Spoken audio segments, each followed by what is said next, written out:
بالله من الشيطان الرجيم. بسم الله الرحمن الرحيم. اتل ما أوحي إليك من الكتاب وأقم الصلاة إن الصلاة تنهى عن الفحشاء والمنكر ولذكر الله أكبر والله يعلم ما تصنعون.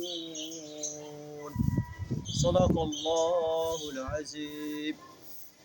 سورہ العنکبوت آیت نمبر 45 آپ کے سامنے تلاوت کی. اس کا ترجمہ کچھ اس طرح ہے: اتل ما اوحی الیک من الکتاب، اے نبی صلی اللہ علیہ وسلم تلاوت کرو اس کتاب کی جو تمہاری طرف وحی کے ذریعے سے بھیجی گئی. واقم الصلاۃ، اور نماز کو قائم کرو. ان الصلاۃ تنہی عن الفحشاء والمنکر، بے شک نماز فحش اور برے کاموں سے روکتی ہے. ولذکر اللہ اکبر، اور اللہ کا ذکر اس سے بھی زیادہ بڑی چیز ہے. واللہ یعلم ما تصنعون، اللہ جانتا ہے جو کچھ تم لوگ کرتے ہو. ان آیات میں اللہ کے رسول صلی اللہ علیہ وسلم کو خطاب فرما کر اہل ایمان کو گائیڈ لائن دی جا رہی ہے کہ کفر کے اس ماحول میں تم اپنے آپ کو ایمان پر ثابت قدم رکھنا کیسے رکھ سکتے ہو. یہ دو چیزیں جو ہیں ان کو مضبوطی سے تھام لو. اتل ما اوحی الیک من الکتاب، قرآن کو تھام لو. واقم الصلاۃ، اور نماز کو قائم کرو.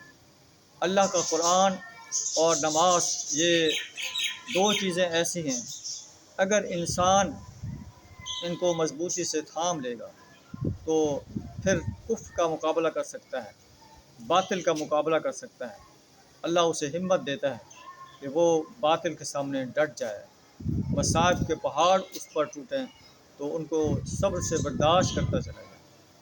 لیکن تلاوت قرآن جو ہے اس انداز سے ہونی چاہیے کہ جو کچھ وہ قرآن پڑھ رہا ہے اسے سمجھ آ رہی ہو کہ میں کیا پڑھ رہا ہوں. اللہ اس قرآن میں مجھے کس چیز کا آرڈر دے رہا ہے، کس چیز سے روک رہا ہے. جس چیز کا اللہ آرڈر دے رہا ہے اس کو انسان کرتا چلا جائے، جس کو روک رہا ہے اس سے رکتا چلا جائے، پھر تو قرآن کی تلاوت اسے فائدہ دے گی. لیکن قرآن اس انداز سے پڑھتا ہے کہ اسے پتہ ہی نہیں کہ میں کیا پڑھ رہا ہوں، یا یہ معلوم ہے کہ میں کیا پڑھ رہا ہوں لیکن جاننے کے باوجود کہ قرآن مجھے کیا گائیڈ لائن دے رہا ہے اس کے خلاف عمل کرتا ہے، اللہ کی مخالفت میں ڈٹ جاتا ہے، اللہ کے احکامات کو پس پش ڈال دیتا ہے اور برائی میں جو ہے پھنستا چلا جاتا ہے، تو پھر اسے اس کی تلاوت قرآن اس کو فائدہ نہیں دے گی. اللہ کے رسول صلی اللہ علیہ وسلم نے ارشاد فرمایا کہ کافی سارے لوگ ہیں یقرؤون القرآن، قرآن کو پڑھتے ہیں، ولا یجاوز حناجرہم، قرآن ان کے حلق سے نیچے نہیں اترتا. ایسے لوگ بھی آئیں گے. یمرقون من الدین مروق السہم، دین سے ایسے نکل جائیں گے جیسے تیر جو ہے وہ کمان سے نکل جاتا ہے. بخاری کی روایت ہے. ایک اور مقام پر نبی صلی اللہ علیہ وسلم نے ارشاد فرمایا ما آمن بالقرآن من استحل محارمہ، وہ شخص قرآن پر ایمان نہیں لایا جو اس کے محارم کو جو ہے حلال سمجھتا رہا. اللہ نے قرآن نے جو چیزیں حرام کر دی ہیں ان چیزوں کو وہ حلال سمجھتا رہا.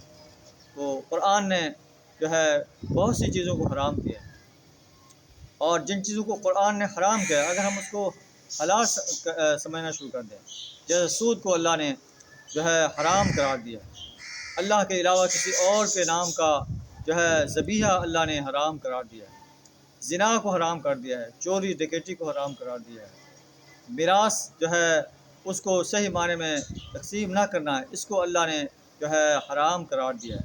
یہ ساری چیزیں ہم پڑھتے ہیں اور پھر بھی جو ہے ان باتوں پر عمل نہیں کرتے.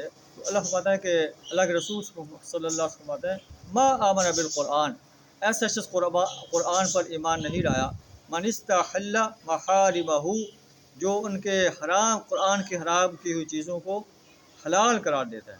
آئیے ہم بھی اپنے گریبان میں جھانکیں کہ ہم اللہ کے قرآن کو اس انداز سے تلاوت کرتے ہیں۔ اللہ سے دعا ہمیں اس قرآن مجید کو سمجھ کر پڑھنے، صحیح تلفظ صحیح تجوید کے ساتھ سمجھ کر پڑھنے، اس پر عمل کرنے، اس کی دعوت دینے، اور قرآن جو نظام دیتا ہے اس نظام کو اس سرزمین پر قائم کرنے کے لیے اپنا مال، جان، وقت اور صلاحیت کھپا دینے کی توفیق عطا فرمائے۔ وآخر دعوانا الحمد للہ رب العالمین۔